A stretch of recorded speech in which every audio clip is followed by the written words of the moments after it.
എന്തുട്ടാലോചിച്ചിട്ടിരിക്കുന്നു അമ്മ?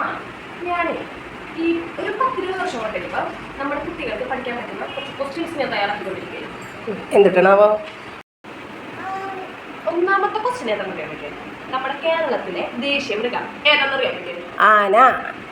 അതിപ്പോ പക്ഷെ ഞാൻ വന്നത് ഒരു 10-20 വർഷങ്ങൾക്ക് ശേഷമാണ്. ഏതാണെന്നറിയാം? പോത്ത്. ആ. രണ്ടാമത്തെ ക്വസ്റ്റ്യൻ, നമ്മളുടെ ദേശീയ ഭക്ഷണം ഏതാ? പുട്ടുംകടലി. അലക്ക അല്ല, പൊറോട്ടയും ബീഫും. കഴിഞ്ഞ നിന്റെ ചോദ്യങ്ങളും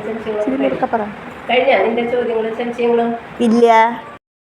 അടുത്തത് ഇത് ഞാൻ തന്നെ കണ്ടുപിടിച്ചാണ്. കേരളത്തിന് മാത്രമായിട്ട് ഒരു ദേശീയ പാനീയമുണ്ട്. ഏതാണെന്നറിയാം? കരിങ്ങാലി വെള്ളം.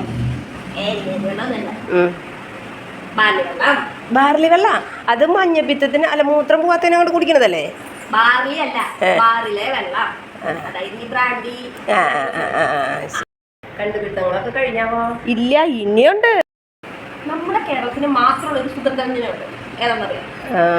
ഏലക്കായ ആണെന്ന് വിചാരിക്കുന്നു.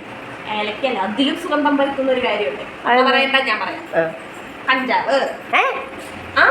കഞ്ചാവായിരിക്കും ഒരു 20 വർഷത്തിന് ശേഷം നമ്മുടെ കേരളത്തിലെ സുഗന്ധവ്യഞ്ജനം.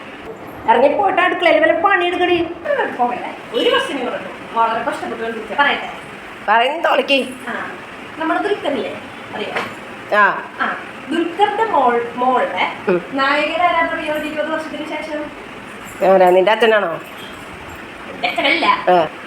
കേട്ടോണം ശ്രദ്ധിച്ച്. ദുൽഖറിന്റെ മകളുടെ നായകനാണ് മമ്മൂട്ടി.